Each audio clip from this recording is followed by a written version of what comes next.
الحمد لله رب العالمين والصلاة والسلام على نبيه الكريم. قال الله تعالى: لقد أرسلنا رسلنا بالبينات وأنزلنا معهم الكتاب والميزان ليقوم الناس بالقسط. اللہ تعالیٰ نے اس آیت کریمہ کے اندر یہ ارشاد فرمایا کہ ہم نے اپنے رسولوں کو واضح دلائل کے ساتھ مبعوث کیا اور ان پر آسمانی کتابیں اور ترازو اتاری، لیقوم الناس بالقسط، تاکہ لوگ انصاف کو بروئے کار لائیں۔ ترازو سے مراد عدل و انصاف ہے، یعنی اللہ نے دنیا میں انصاف کا راج قائم کرنے کا حکم دیا۔ نبوت اور آسمانی کتابوں کا ایک بنیادی مقصد دنیا میں عدل قائم کرنا ہے۔ انسان اللہ کا زمین میں خلیفہ ہے اور اللہ کی صفت العدل ہے، اس لیے انسان کی ذمہ داری ہے عدل قائم کرنے کی۔ اور عدل و انصاف کو قائم کرنے کے لیے تین چیزوں کی ضرورت ہوتی ہے۔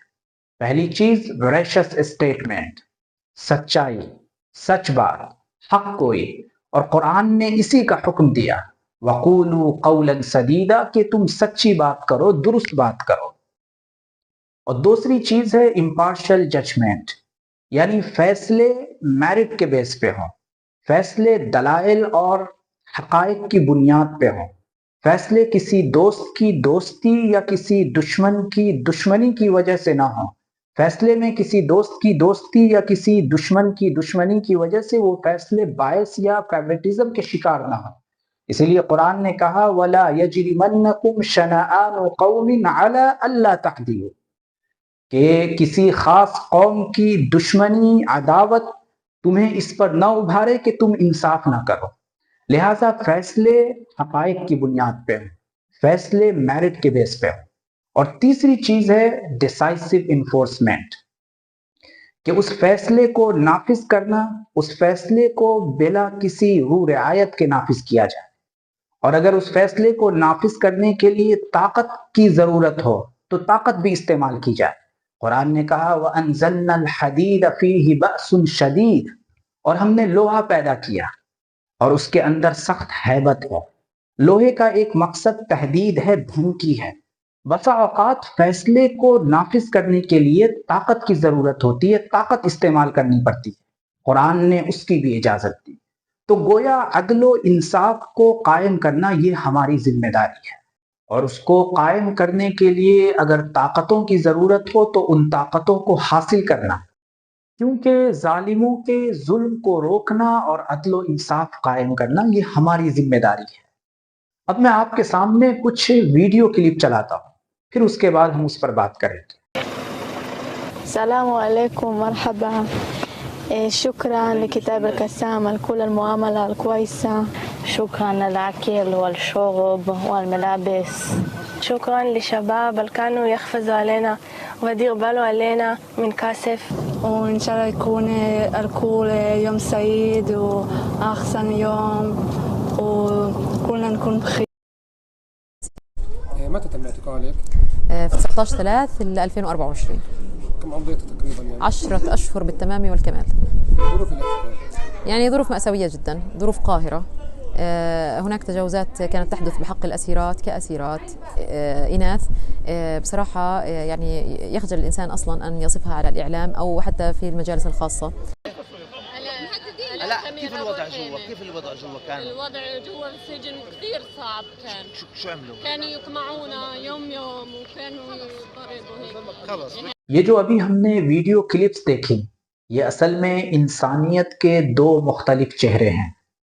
ایک طرف وہ اسرائیلی آرمی کے فیمیل ہوسٹیجز، کہ جب ان کو رہائی مل رہی ہے تو وہ رہائی کے دوران ان لوگوں کے لیے شکریہ کے کلمات ادا کر رہی ہیں جنہوں نے ان کو قید میں رکھا، جن کے پاس وہ قیدی بن کر رہی، بندی بن کر رہی، لیکن جب وہ رہا ہو رہی ہیں تو وہ یہ کہہ رہی ہیں کہ آپ پر سلامتی ہو، آپ نے ہماری حفاظت کی، آپ نے ہمیں لباس دیا، کھانا دیا، آپ نے ہماری حفاظت کی، اور ہم امید کرتے ہیں کہ ہم سب کے لیے اچھے دن ہوں۔ لیکن وہیں دوسری طرف فلسطینین فیمیل پریزنرز، جب ان کو رہائی مل رہی ہے، فلسطینی فیمیل قیدی جب ان کو رہا کیا جاتا ہے، تو وہاں ہمیں ایک الگ کہانی سنائی دیتی ہے ظلم اور مظلومیت کی، اور وہ یہ کہتی ہوئی نظر آئیں کہ کچھ باتوں کو تو ہم میڈیا میں بیان نہیں کر سکتے، میڈیا کیا اس کو پرائیویٹ کنورسیشن میں بھی بیان نہیں کیا جا سکتا ہے۔ اب آپ سمجھ سکتے ہیں کہ اسرائیلی جیلوں کے اندر فلسطینی قیدیوں کے ساتھ کیا کچھ ہوا۔ حالانکہ یہ انٹرنیشنل لاز پروٹیکٹنگ پریزنرز کو بھی وائلیٹ کرتا ہے، کیونکہ اگر آپ UDHR 1948 کا آرٹیکل 5 دیکھیں تو وہ یہ کہتا ہے کہ کسی بھی انسان کو تشدد یا ظالمانہ سلوک کا نشانہ نہیں بنایا جا سکتا۔ آرٹیکل 9 یہ کہتا ہے کہ غلط طریقے سے گرفتار یا قید نہیں کیا جا سکتا۔ Geneva conventions 1949 war prisoners and detainees یہ کا آرٹیکل 3 یہ کہتا ہے کہ قیدیوں پر تشدد یا ظالمانہ برتاؤ بالکل منع ہے۔ آرٹیکل 13 یہ کہتا ہے کہ پریزنرز کو عزت اور حفاظت ملنی چاہیے۔ کنونشن اگینسٹ ٹارچر 1984 کا آرٹیکل 2 یہ کہتا ہے کہ ہر ملک کو تشدد کے خلاف قانون بنانی چاہیے۔ آرٹیکل 11 یہ کہتا ہے کہ جیل کے رولز کا اسٹرکٹ ریویو ہونا چاہیے، اور ICCPR 1966 کا آرٹیکل 7 یہ کہتا ہے کہ تشدد اور ظالمانہ سزا مکمل طور پر منع ہے، اور اسی کا آرٹیکل 10 یہ کہتا ہے کہ ہر قیدیوں کے ساتھ عزت کا برتاؤ ضروری ہے۔ اب سوال یہ ہے کہ ان قوانین پر عمل کیوں نہیں ہو رہا ہے؟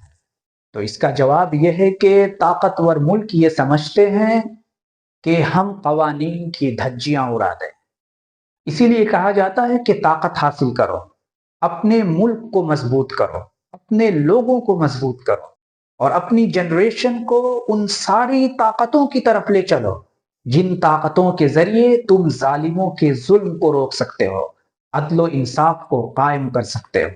ہماری اس ویڈیو کا مقصد ہے جسٹس کو اپہولڈ کرنا، ڈگنیٹی کی بات کرنا، ہیومن رائٹس کی بات کرنا۔ آپ سب اپنا بہت خیال رکھیں، اگلی ویڈیو میں انشاءاللہ ملاقات ہوگی۔ والسلام علیکم ورحمۃ اللہ وجزاکم اللہ احسن الجزا۔